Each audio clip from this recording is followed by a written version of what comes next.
The next question comes from Australia, from the Australian Movement for Sustained Development. And the question is, Mr. LaRouche, if Russia and China use their existing U.S. dollar reserves to undertake massive infrastructure development, does this not have the same effect as dumping the U.S. dollar when those dollars are spent and don't come back into the U.S. economy? And with it is the increased pressure toward hyperinflation. If there is no common agreement between those nations and the nations of the West, with the U.S. as the linchpin, it seems to me that there still would be no resolution in international finance and economics, and the downhill slide will not only continue but will accelerate. In my calculation, the actions of China and Russia may be sensible for them in isolation, but will only exacerbate the dollar collapse and thus accelerate the global economic event horizon into view. I'd greatly appreciate your opinion. Well, that's a completely mistaken view of the situation. First of all, when you want to talk about human beings, make sure and check that you're talking about what distinguishes a human being from an animal. Now, human beings are creative. They're creative in the sense that I use the term creative. What most people call creative today is not creative. It's filthy. It's dirty. It's confused. It's chaotic. People think innovation. I mean, when people are at rock concerts, you can't expect them to have minds when they leave the place. And people who think in terms of what we have as popular entertainment today are not creative people. As a matter of fact, they don't have creative powers. They lost them somewhere along between childhood and adolescence, probably with the monkeys or something like that. Now, the essence of humanity is creativity as such. And the power in Russia, as I know of the power in Russia, is institutes like the Vernadsky Institute, which has a headquarters in the Moscow, what used to be called Red Square. These people understand how to make a creative development of the planet. And our job is not money. It's not, it's not hakamakam, as they say in Israel. It's not money. It's not trade. Trade is nothing. Trade is as a divorce court. That's trade. That's a trading market these days. Now, we're talking about creativity. We're talking about transformation. Do you know what the Vernadsky Institute represents in Moscow? Do you know what Vernadsky represents in terms of Russian science and world science? Do you know what we can do if we unleash technology which is now being suppressed? Do you know what we can do to this planet? This will require a lot of nuclear power. It will require all the things that go with nuclear power. It will mean the development of thermonuclear fusion. It will mean the use of a space exploration driver as a program for driving human technology in the solar system. If you want to create something, really, and unfortunately most people in the world don't know what creativity is anymore.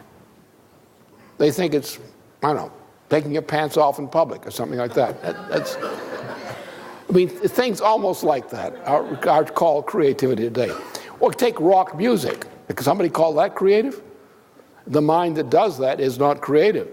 It may not be any mind at all. Now, we look always at objectives. In artistic creativity, classical artistic creativity, and scientific creative, we define objectives. The objectives are beyond the reach of what we can do today. But we're able to define the objective we wish to reach, often by negation. So therefore, the way you run a world economy today, in every part, you start with what? We're going to Mars. When? Well, it's going to take a little time to do that. How are we going to get there?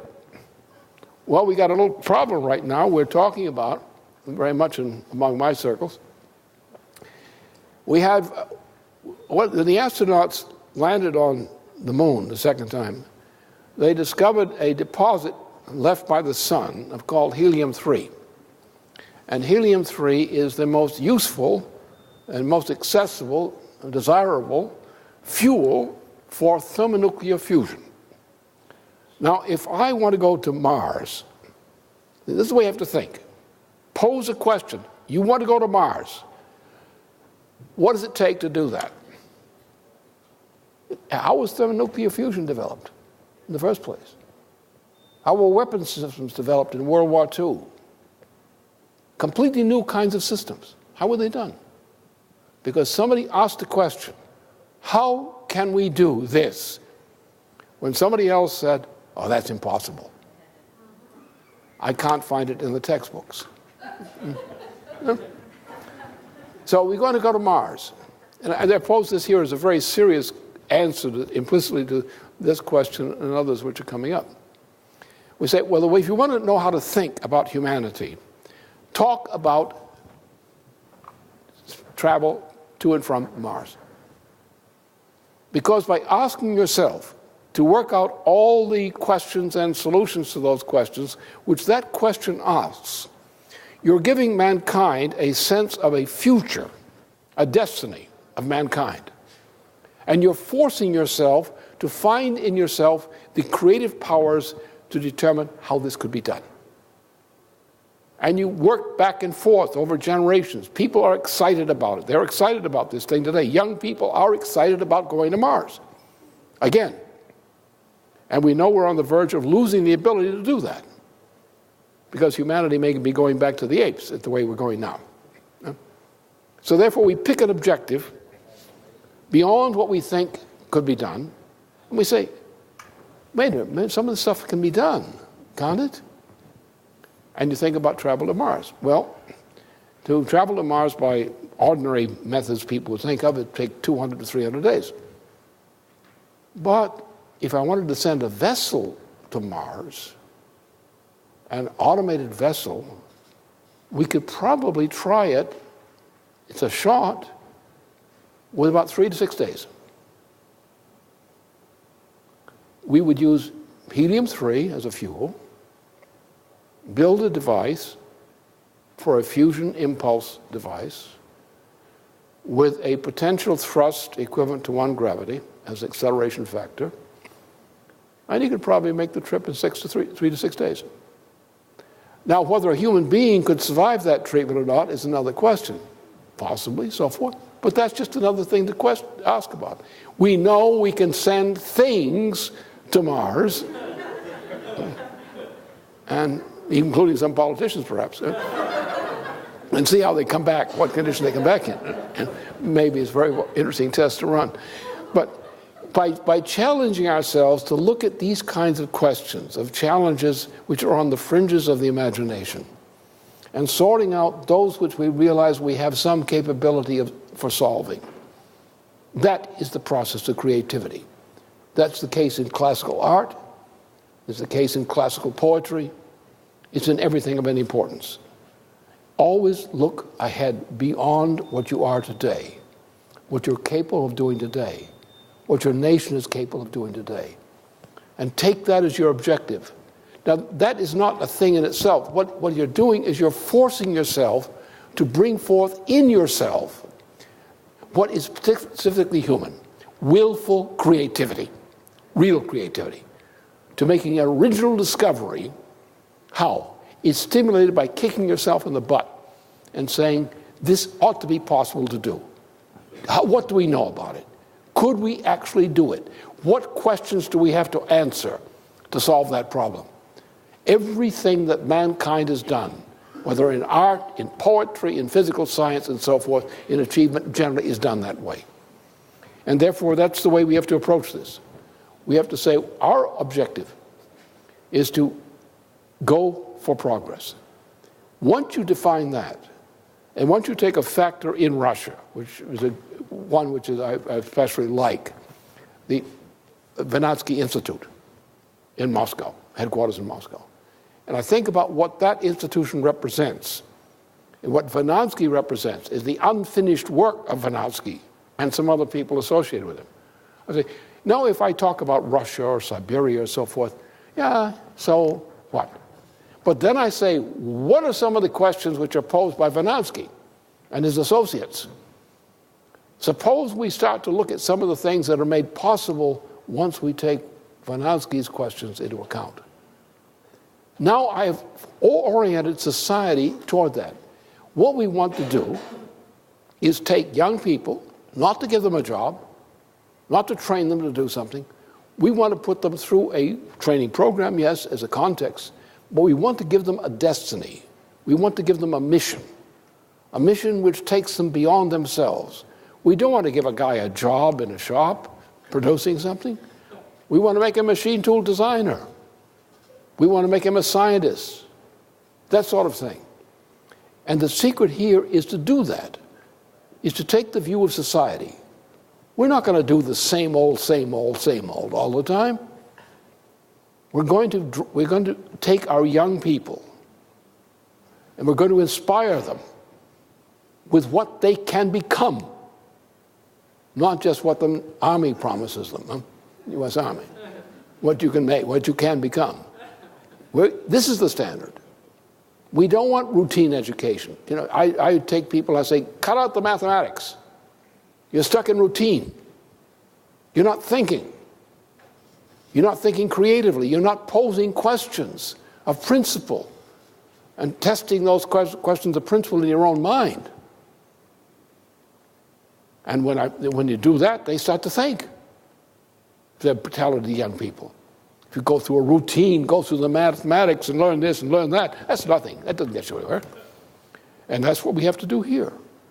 We have to realize that what we're doing, we're taking people who are being stultified, who are effectively drugged by routine, who have no future. They have a skill, probably no better than their grandfathers or less so than their grandfathers. And you're giving them a job, and they're trading. What the hell is that? It's nothing. It's giving them the challenge of bringing the creative powers out, which result in an increase in the creative abilities of the human being. New technologies, new frontiers. This is the answer.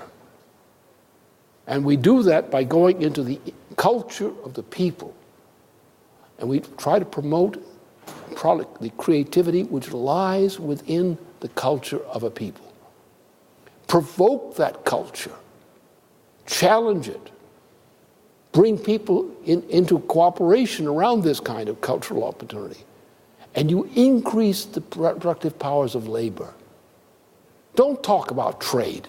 Don't bring this idea about trade or dollars or currency or prices. Forget it. It's irrelevant. We have to make the future. We have to shape the future, not try to dig this out some old routine. Russia is now dead. Without the stimulus of taking what Russia can do in terms of some of its people, its scientific traditions, its cultural tradition, Russian familiarity with the resources of its own territory. Take the case of Mongolia, which is, doesn't have any ocean borders, but has large resources. Take the case of China, which 2/3 of the population are in miserable conditions still. And this is, if we can bring these nations into cooperation in solving and going to new frontiers, to new technologies, to higher energy flux densities, we can, by that very cooperation itself, we can raise the standard of living and the standard of production. And that's what a society is. It's a culture. It's not a trading organization. Forget the trading organization. Forget the businessman. You know what I would like to take? Russian businessmen, I would like to put them in a cage. Because Russian businessmen have been the worst curse that Russia's experienced since Gorbachev.